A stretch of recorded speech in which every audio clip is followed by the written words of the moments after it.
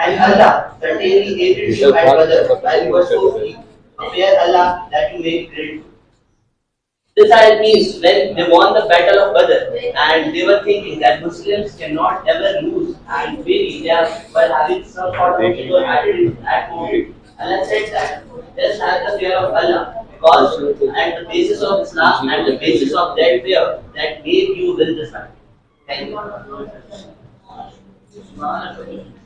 ये कोई सवाल करता है? आपका नाम क्या है? आवेश ने सही दिए, बाकी ने तो देखकर न्यूज पढ़ी है, तुम लोगों को नंबर थोड़ी मिलेंगे, देने का भी फायदा नहीं कोई। प्रेजेंटेशन या तो सही से तैयारी करके आओ तुम दोनों, दोबारा देना नेक्स्ट वीक, क्योंकि ये इस तरीके से नहीं होती है, देखकर पढ़ा नहीं जाता। इस लड़के ने भी दी माशाल्लाह, तो बगैर देखे भले 1-1.5 मिनट ही प्रेजेंट किया, लेकिन आयतें भी माशाल्लाह सही पढ़ी हैं, ठीक है ना।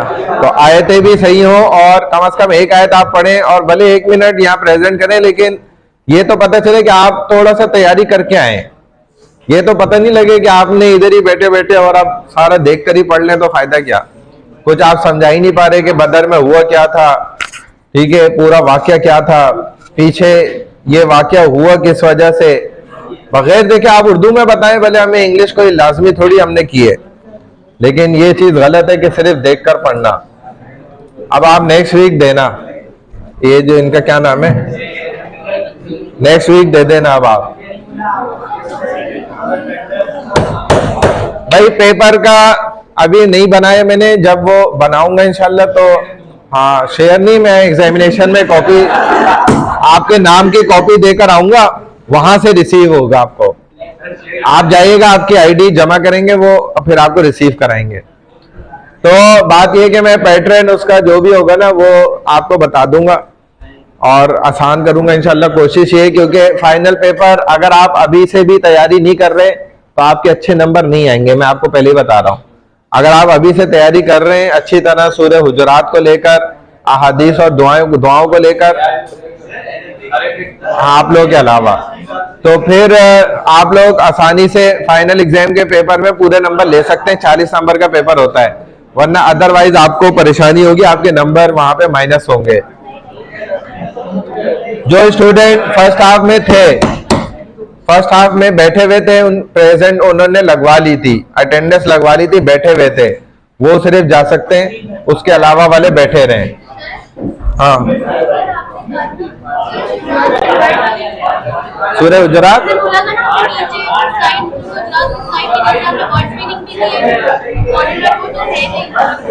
मैंने क्लास में हाईलाइट करवाए ना वर्ड।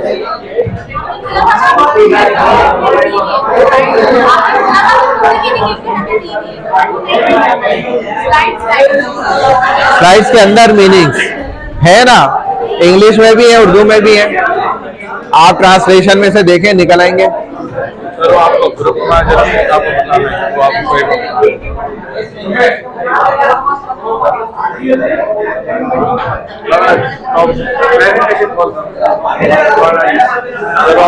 ग्रुप में नेम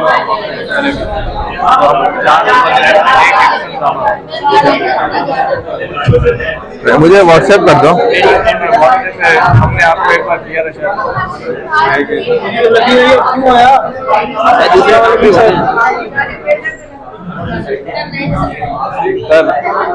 हाँ कर दो। ये पहचान देखिए, हम कैलाश कुमार, सुमित कुमार, मजहर मंसूर और ये एब्सेंट है सर, ये इसका नाम उससे खान है, ये सर एब्सेंट है। बाकी आप ये 3 एब्सेंट वाला मुझे लाजमी भेजो सर, वो हमने आपको व्हाट्सएप किया हुआ है, आप नंबर हमारा चेक करने हमने व्हाट्सएप आपको किया हुआ है। अच्छा मैं देख लेता हूँ।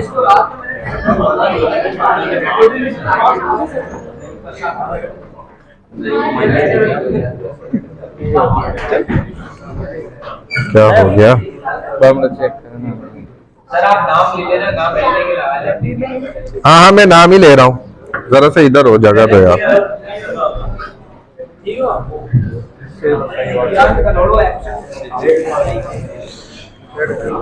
अच्छा जी, मोहम्मद अनाब ये तो थे, जो एब्सेंट है ना उनका देख रहा हूँ।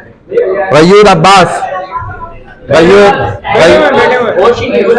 गयूर राधा, राधा का है, प्रेजेंटेशन नहीं दी ना सर है।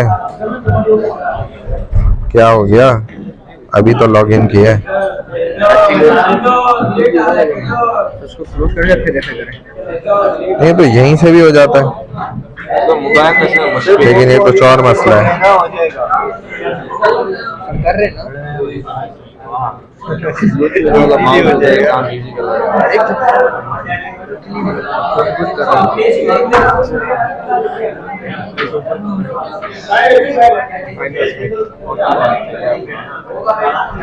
मुझे तो चाहिए भाई, मेहनत करूंगा मैं। हाँ तो मेहनत करो ना।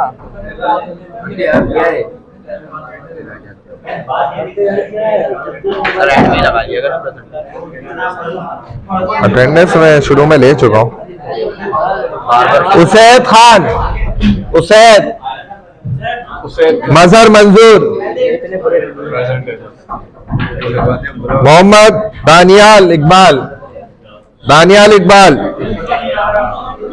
अमीमा कुरैशी, अमीमा कहाँ चली गई?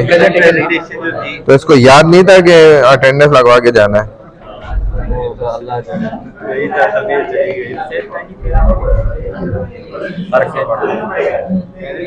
अब्दुल बासित, अब्दुल बासित, अब्दुल रहमान, कौन है अब्दुल बासित? तंजील रहमान, तंजील रहमान,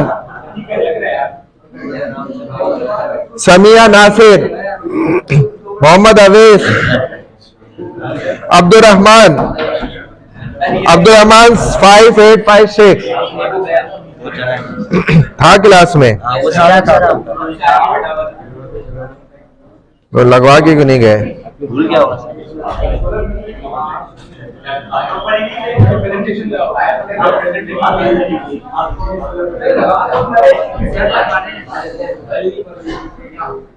मुद्दसिर, बाबर एहसान, मोहम्मद अलीम, वॉशरूम गया तो उसको बोलो आओ फिर लगेगी। गयूर अब्बास, उसको बोलो जल्दी आओ फिर लगेगी वरना नहीं लगेगी अटेंडेंस। बोलो वॉशरूम से आ जाओ जल्दी से, मैं मेरी अभी आगे भी क्लास है, मैं 5 बजे तक यही हूँ। उमैमा रिजवान, चलेगा तो बोलो आओ फिर लगेगी। जावेद हनीफ, जवाद हनीफ, मोहम्मद रजा, कशिश बुलानी, अच्छा दीपक कुमार, कशिश बुलानी तो लगी हुई है, ठीक है मैंने गलती से नाम ले लिया। मोहम्मद जुनेद, कहाँ है जुनेद?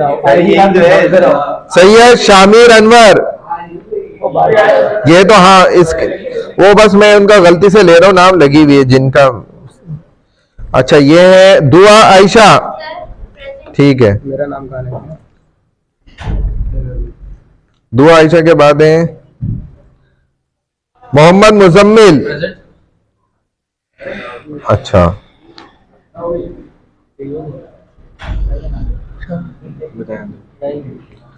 माविया खान, अच्छा हारिस मलिक, अटेंडेंस लगवा रहे थे। हारिस मलिक है? नहीं सर। अच्छा तौसीफ खान, कहाँ है तौसीफ खान? हाँ इन्होंने तो दी थी अभी प्रेजेंटेशन।